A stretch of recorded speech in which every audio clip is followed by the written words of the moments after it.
सनकादिकों की बात सुनकर नारद जी कह रहे हैं, अहम तु पृथ्वी यातो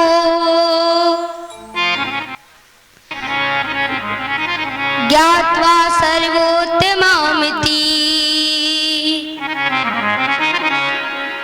पुष्करम च प्रयागम च काशीं गोदावरीं तथा।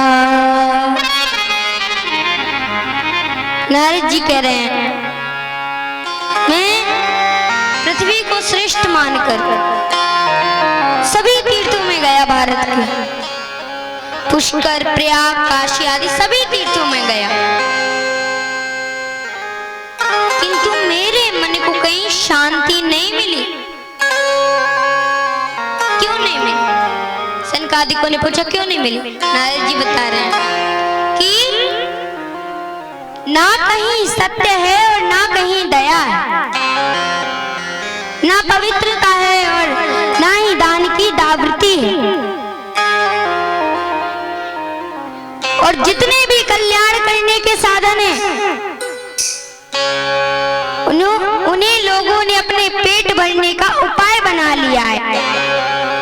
फिर मैं गृहस्थियों में गया, वहां भी मेरे मन को शांति नहीं मिली। फिर मैंने सोचा चलो श्रीधाम वृंदावन चलते हैं, वहां कहीं जाकर कथा सुनेंगे। तो मैं वृंदावन आया और मैंने यमुना जी के तट पर एक आश्चर्य देखा कि एक तरुणी स्त्री एक बैठी है और उसके सामने दो वृद्ध पड़े हुए हैं और कुछ स्त्रियां उनकी सेवा में लगी हुई हैं। तो मैं यमुना जी के किनारे गया तो वहां रोना गाना चल रहा था, तो मैं वापस आने लगा। तब जो तरुणी स्त्री थी उसने मुझे आवाज दी कि हो भो साधु छड़म तिष्ठ मच्चिंतामपि नाशया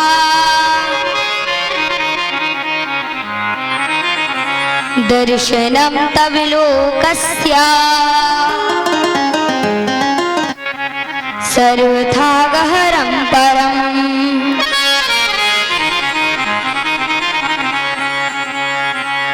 उस स्त्री ने मुझे आवाज दी कि हे साधु, एक क्षण के लिए रुकिए और मेरी चिंता का नाश कीजिए। तो मैंने पूछा देवी क्या हुआ है, कौन सी चिंता है आपको? भक्ति महारानी बोली, ये आप दो पुत्र देख रहे हो ना, ये मेरे ही पुत्र हैं और ये वृद्ध हो गए हैं। मैं दक्षिण भारत में उत्पन्न हुई, कर्नाटक में पली बड़ी, मेरा महाराष्ट्र में सम्मान हुआ, पर हम जैसे ही गुजरात आए तो हम वृद्ध हो गए। मैंने सोचा वृंदावन चलते हैं, तो मैं वृंदावन हम लोग आए तो मैं तो तरुण हो गई, किंतु ये मेरे पुत्र वृद्ध ही रहे।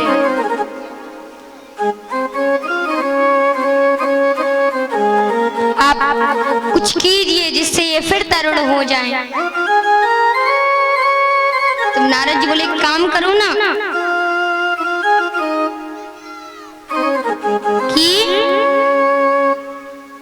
भगवान का भजन करो, भगवान की कथा सुनो, वो तुम्हारे दुख को अवश्य दूर करेंगे। भक्ति महारानी बोली, अब यह तो ठीक कह रहे हैं, पर मेरे पुत्रों में चेतना नहीं है, आप उनमें चेतना लाने का उपाय कीजिए। तब नारद जी ज्ञान वैराग को जगाने लग गए। जब वो नहीं जागे तो वेद वेदांत घोषैश्च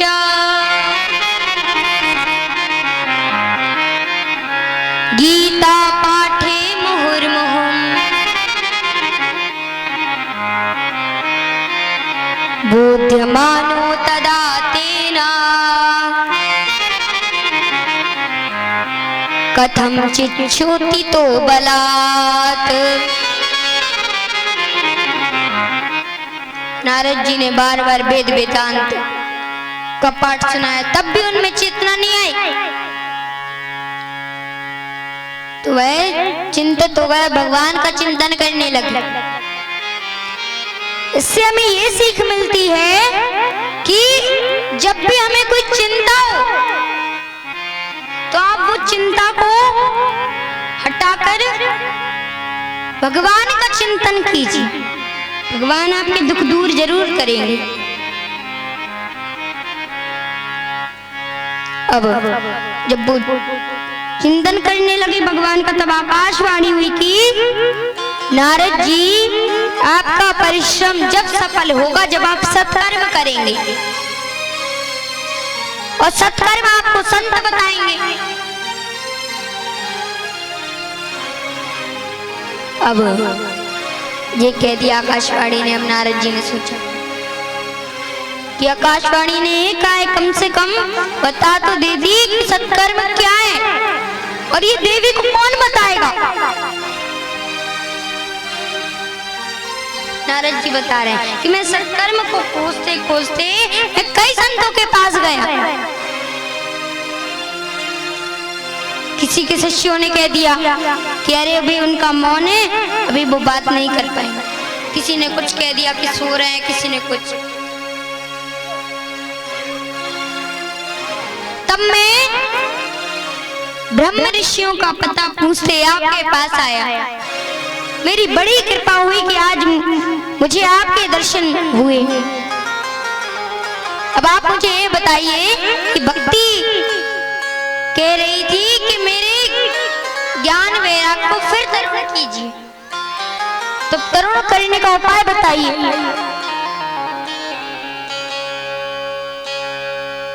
तब सनकादिक बोले, ऐसा कीजिए कि आप उन्हें भागवत जी सुनाइए, भागवत जी की कथा सुनाइए।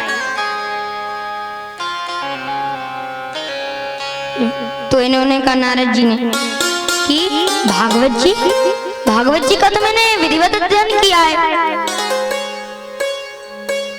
तो जब मूल से कुछ नहीं हुआ तो कथा सार से क्या होगा। सनकादिक बोले कि जो मूल से नहीं हो सकता वो सार से हो सकता है, इसलिए आपने कथा सुनाई। तब नारद जी बोले कि आज मुझे एक बात तो समझ में आ गई कि कोई कितना भी ज्ञानी हो, जब तक वह भगवान का आश्रय नहीं लेगा तब तक उसे निर्मल ज्ञान नहीं मिल सकता। नारद जी ने कहा, आप बताइए कि हम भागवत जी का आयोजन कहाँ करें।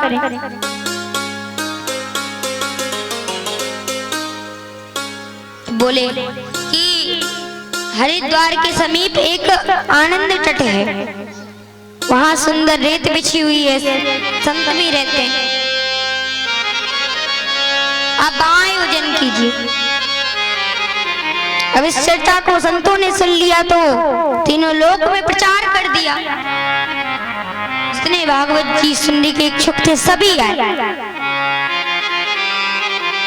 अब सनकादिक भागवत जी की महिमा सुना रहे थे कि तभी भक्ति सुतो तो तरुणो गृहीत्वा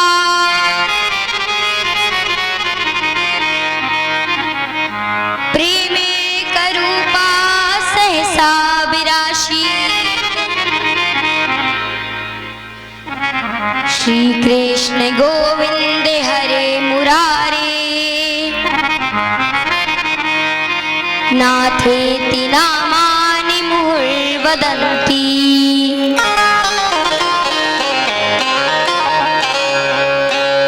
तभी भक्ति महारानी ज्ञान वैराग्य के साथ तरुण होकर श्री कृष्ण गोविंद हरे मुरारी नामों का उच्चारण करती हुई सभा के मध्य पधारी। तो आइए हम सभी लोग भी भक्ति महारानी के साथ कुछ क्षण भगवत नाम संकीर्तन करते हैं।